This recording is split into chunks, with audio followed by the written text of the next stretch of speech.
Welcome to the Diversity Connector podcast, where we explore the rich tapestry of human experiences. I'm your host, Gertrude Mache, and I'd like to acknowledge the traditional custodians of the country on which we meet today.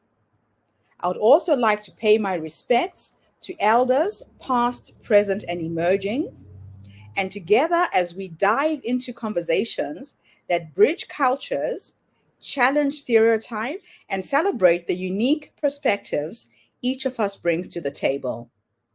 Each episode is a journey through stories and insights from a kaleidoscope of voices, each sharing their colorful narrative. Whether you're at home, on the go, or just anywhere in between, you're now part of a community that values understanding, inclusivity, and the beauty of diversity. So plug in your headphones, get comfortable, and let's connect through the power of our shared stories. Welcome, and thank you for joining us on the Diversity Connector podcast. Hello, everybody, and welcome back to the Diversity Connector. This is Gertrude Mache here in beautiful Melbourne, Australia. And today I am graced with the presence of yet another fascinating young man. Welcome, welcome, welcome to our tribe.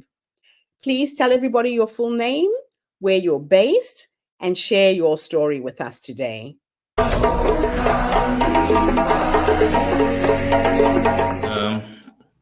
Thank you so much, Gertrude, for having me today on this show. It is something that I've been anticipated for a long time. My name is Malual Reer, formerly known as Matthew. I'm one of the Lost Boys from Sudan that you might have heard about. I live in Tucson, Arizona, in United States. This is where I have been since I came to United States.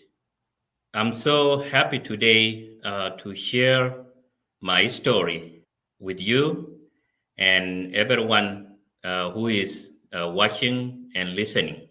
We all know we all go through many challenges in life.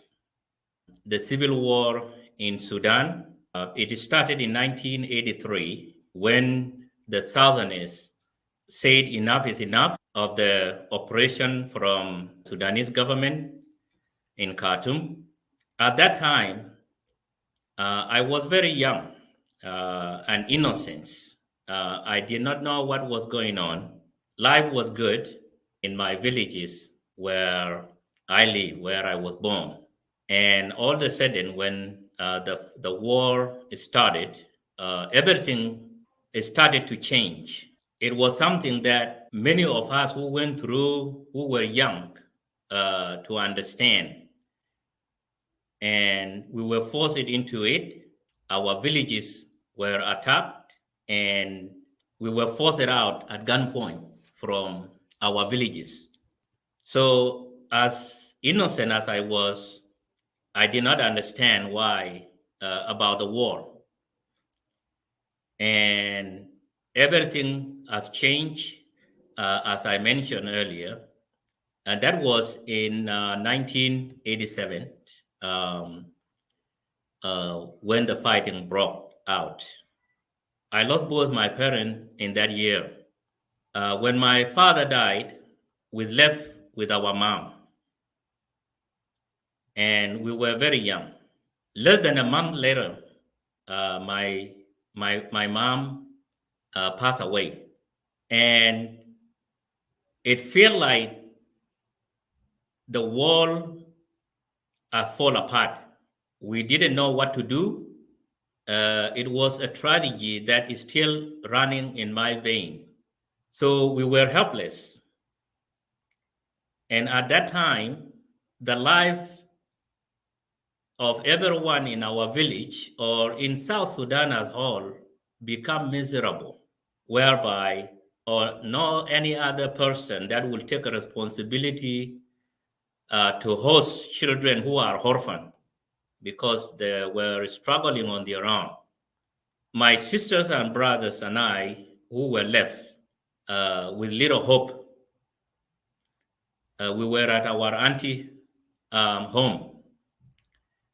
She could not afford to provide for us. She asked us to think of where we can go. We thought of relatives.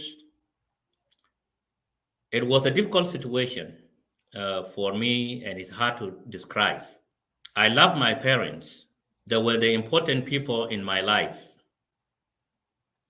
But when I lose them, I feel like life was not worthy again. And I myself, I went to my uncle's home. And as I mentioned, things were very difficult for everybody. When I went there, my uncles accepted that I stay, but it was conditional. It's because they know I have no other place to go.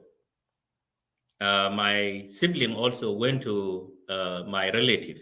So in that year, it wasn't a good year for me. I was treated unfairly, always being beaten by the children of my uncle. And in most cases, I will be the last person to eat. So it was very challenging for me. But it was hard to accept the passing of my parents. But as time goes, I begin to understand. Even though I was so young, I had to make a decision that I don't have to cry for things, because that's what happened when you lose your parent, or when you are in a situation where you have no control. You have to make a decision to observe everything that comes through and not cry for things. That's what I did as a child. And by the way, that was the way I was brought up by my parents, is not to cry for things. So that helped me at that time, because if I were to cry for things, worried about things, I would not be here today. So after that year, going through that situation, in South Sudan, during the summertime, all the children will go to the cattle camp for summer. I was denied to go because they didn't want me to be there. And that's my uncle. My uncle's children, especially the boys, are great brothers. But my uncle's wife, she's kind of run the house. When I lived there, she was the one running their home. She make decision and do whatever she want. And she didn't want me there at all. So it was tough for me as a young child. So at that time, when the kids were going to the cattle camp for summer, I was told that I will not go, and therefore, not only that I will not go, I have to leave their home at the age of 8. So I was told that I have to go and find where my sister is. And I did not know where my sister was. So she took me to a town called Leer. That was the nearby town.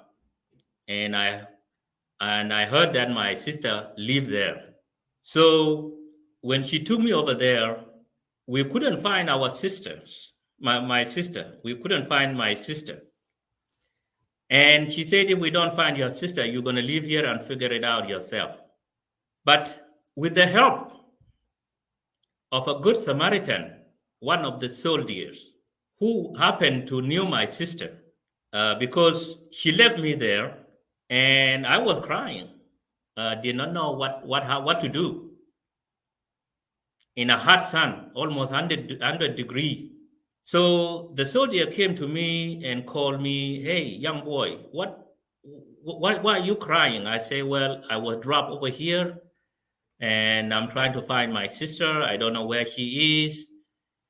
And she asked me, what is the name? So I told her my sister's name. And he happened to know her. So she said, come, I think I know where your sister is. So she took me home. And when I went there, my sister saw me. She was doing something in the outside her home. And when I saw her and she saw me, tears start rolling down her face. Good thing I was alive. And she said, that's fine. That's part um, of what uh, children that lost their parent goes through.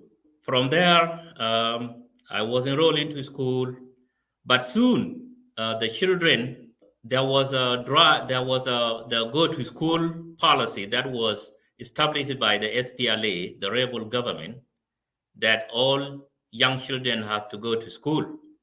And that is because also part of that is to evacuate young children from the war zone, as our villages at that time was the war zone at the time.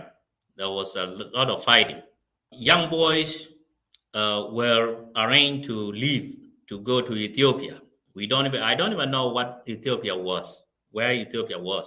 When they come, I told before that day came for me to leave. I told my sister that I heard that there are young boys that are leaving, that are going to Ethiopia, and I want to go. And my sister was like, "Where is Ethiopia? Where are you going?" I say, "I don't know, but I have to go where they are going." So it was so hard for my family, my sisters, and my younger sister, because they don't know where I will be going. And I don't know where I was going to, but I decided to go. It was a hard talk over and over with my sister because she was not comfortable for me to leave.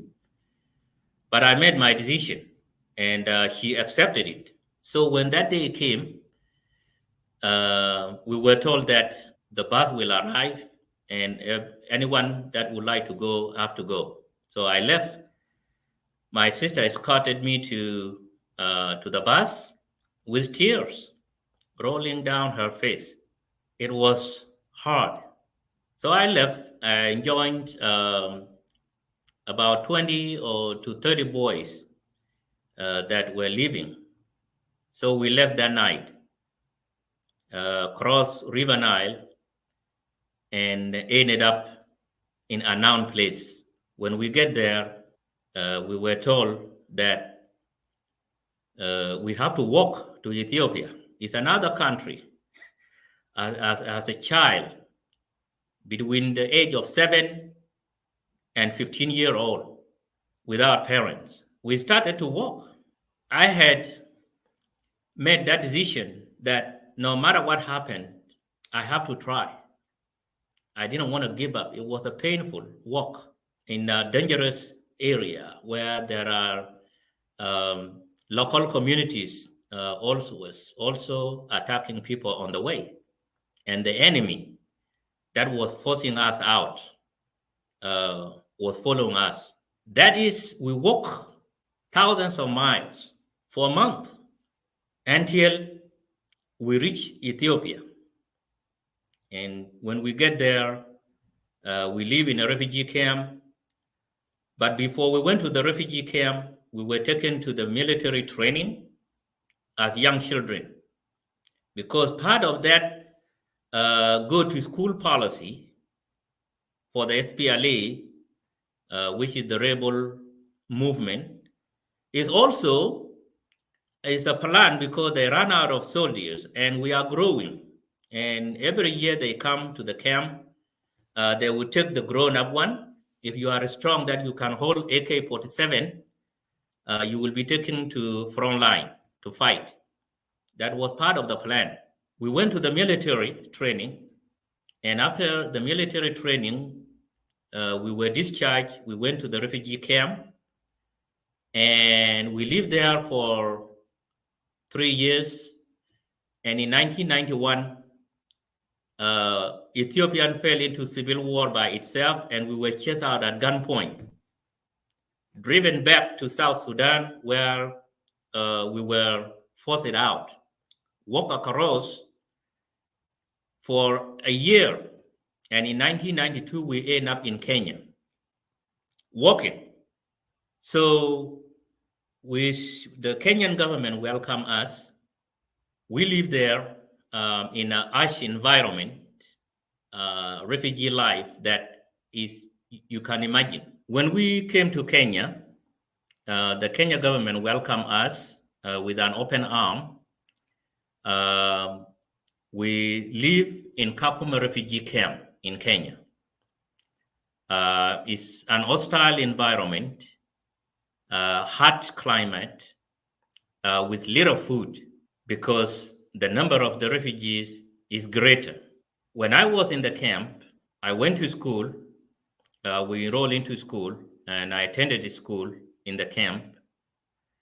And I, because the life in Kakuma was hard, and there is one thing that we all care about, and that is education.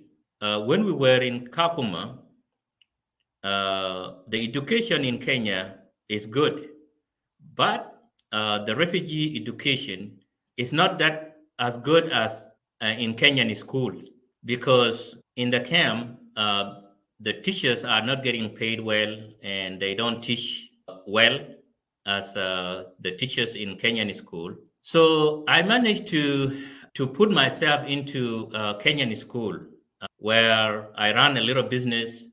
So when I get that money, I pay for my education in Kenyan school. It wasn't easy because I don't have any support. I didn't have any support anywhere, just as everybody else. Somewhere in 1998, rumors were circulating that there is an opportunity that was offered by the United States to come to America because of what we went through.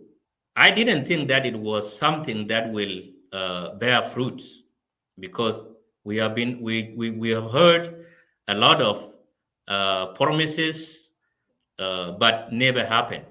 When that process came into effect, we were told that we will offer opportunity to come to United States, and they started the process. It was slow.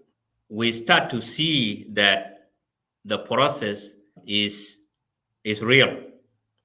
After we have seen a team coming from the United States to conduct the interview from the U.S. Department. So I was one of those lucky people to be selected, because I was living in a foster care, so that qualifies me to be in that program. And that program was offered to all the lost boys and girls. I did the process, and in 2001, I came to United States. I came directly to Tucson, Arizona. I did not know, when I saw my name on the board, I did not know where Arizona is. I looked it on the map, and that's where I saw the place that I was going to live, that I'm living today. So when I came to US, we were received. We were received with an open arm by many Americans. They a lot of volunteers, resettlement agencies were providing us some help, and also the agencies, the resettlement agencies that were sponsoring us provided us with counseling because we had a trauma because of what we went through, and the challenges that we have been facing along the way, along the journey. And when we get here, we are so happy and appreciate everything, the help that the United States, because we hope that we will have change in our lives. And that hope was built on the resilience. And I pray to God every day for keeping me alive, going through all this, and and made it. And therefore, when I came to United States, I have to work hard for myself and to be able to move on and focus in the future, not dwelling into the past. So my past taught me to be strong. And because of the challenges that I went through, that made me strong to move on. And I have to go to school when I arrive here. I had to find work and support myself and my family. And hopeful that someday I will give back to the community. I will use my time and money to help others because during my journey, a lot of people helped me, and I had to be kind to other people to make it. And that is something that when you are going through challenges, when you lose your family, when you lose your parents, you have to be nice to people. And that's what I have been doing during my journey. I have to be kind and be nice to other people and move on and focus. I respect people, and that is the way I was brought up by my parents at that short time that I could remember, because my parents raised me for 7 years. And when I turned 8, that was when things turned around and take care of myself. And today, I'm so grateful to be alive and to be in this country, and so that I can do what I have to do to live a meaningful life. That hope that I had during my journey is what I'm living on now, and I'm still continuing to do whatever I have to do to grow. And I'm being surrounded by so many individuals who do not need nothing but for me to move on, to succeed here in the United States, and to be able to support myself and my family, both here in the United States and back home. And because of what I went through, I always thought of putting my memoirs, what I went through in life, in form of a book. And it's something that has been in my mind for a long time. And I'm so happy that I'm able to get this book out to share my history with the world, what I went through and what it took to be strong. And if my history can help somebody to overcome life challenges, I'm happy to do so. And I would like also to thank countless individuals who have been supporting me in this project. Matthew, thank you so much for sharing your story with us today. I always want to call you Matthew because when we met, that was the name that you were using. So I have to correct myself there and say, Malual, thank you so much for sharing your story.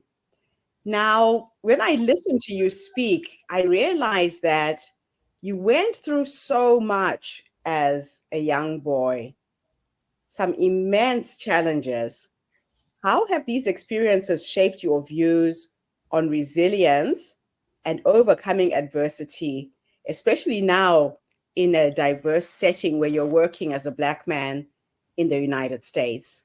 First of all, thank you so much for having me. It's always a pleasure to see you. Thank you.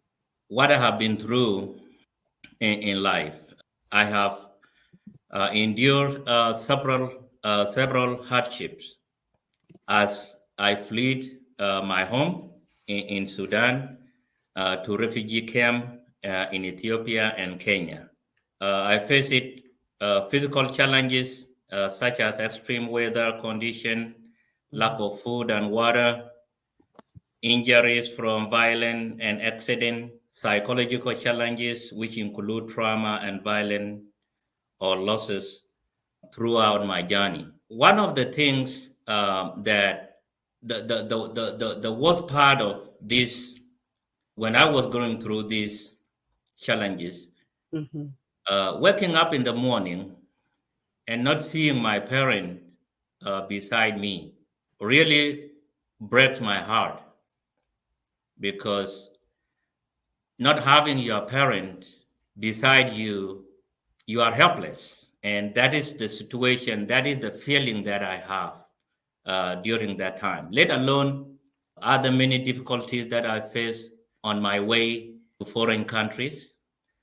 And as I mentioned, when you lost your parent, you lost your family, you lost your community, you have to, one has to be able to think and accept the reality of life. And when you accept that, you will develop a habit of overcoming these challenges. Mm-hmm.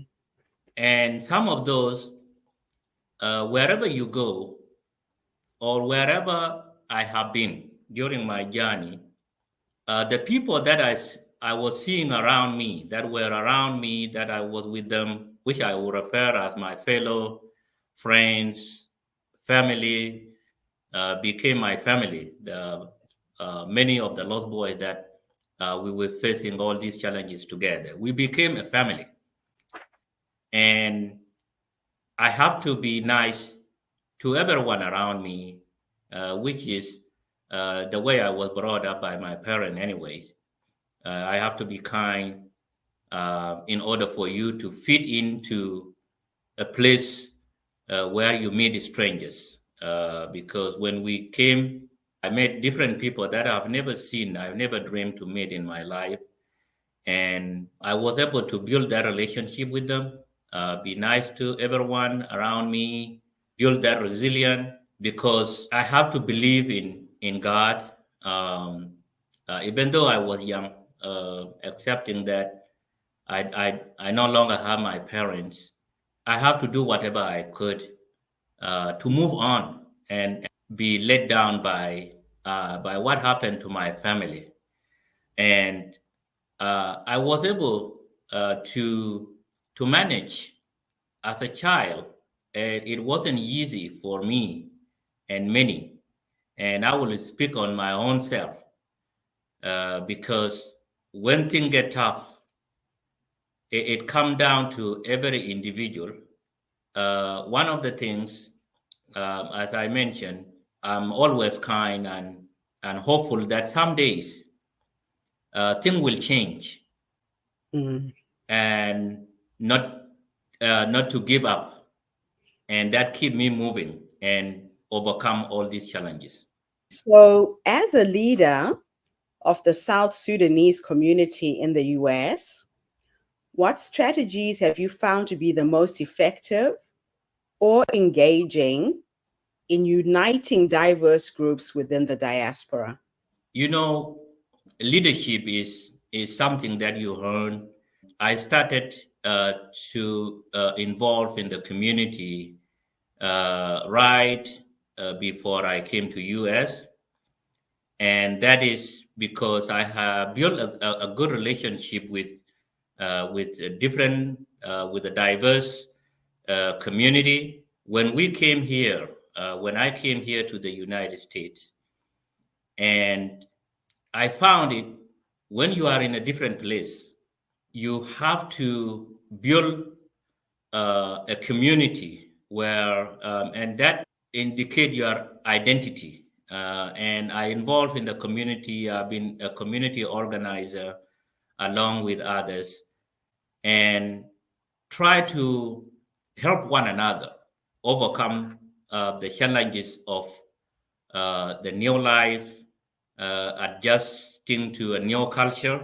It requires unity. It requires a collaborative with the community, and I was able to be one of the leaders. I'm still doing and help my fellow Lost Boys and other Sudanese community members and many Americans and many other people from different countries. So thank you so much for coming online and sharing your story with us today. I know that your book is available on Amazon. Where else can people buy your book? Yes. So my book, the title is My Walk from Innocence by Malual Reer. It is now available on Amazon. You can also, it can also be obtained from my website, which is malualreer.com. You can get it also from that from the website. Thank you. Fantastic. So I have your website now showing at the bottom of the screen. Please go online, everybody. Let's support this amazing young man. The proceeds of his book are going towards building a school back in South Sudan. So I have the website at the bottom of the screen. Go online and buy your copies now. Thank you so much, Malual. Thank you. And thank you to everybody who's tuned in today. The Diversity Connector is a platform that brings you stories from people from all over the world to uplift, energize, inspire, and empower you. So tune in again tomorrow when I interview yet another amazing guest. In the meantime, have a fantastic day, morning, or evening, wherever you are in the world, and bye for now. That's a wrap, everybody, on today's episode of the Diversity Connector podcast. Thank you for tuning in and being part of our vibrant and global conversation. I'm your host, Gertrude Mache, and it's been an honor to share this space with you, where voices from all walks of life come together to weave a tapestry of diverse perspectives. Remember, every story you've heard today is a thread in the larger fabric of our shared humanity. So, as you step back into your world, carry these stories with you and let them inspire you to embrace and celebrate the rich diversity around us. Don't forget to subscribe, rate, and review our podcast to help us share these inspiring stories with more listeners. Do follow us on social media by looking for the Diversity Connector podcast for more updates. Until then, keep connecting, keep listening, and keep celebrating the beauty of diversity. This is the Diversity Connector podcast signing off. Stay curious, stay open,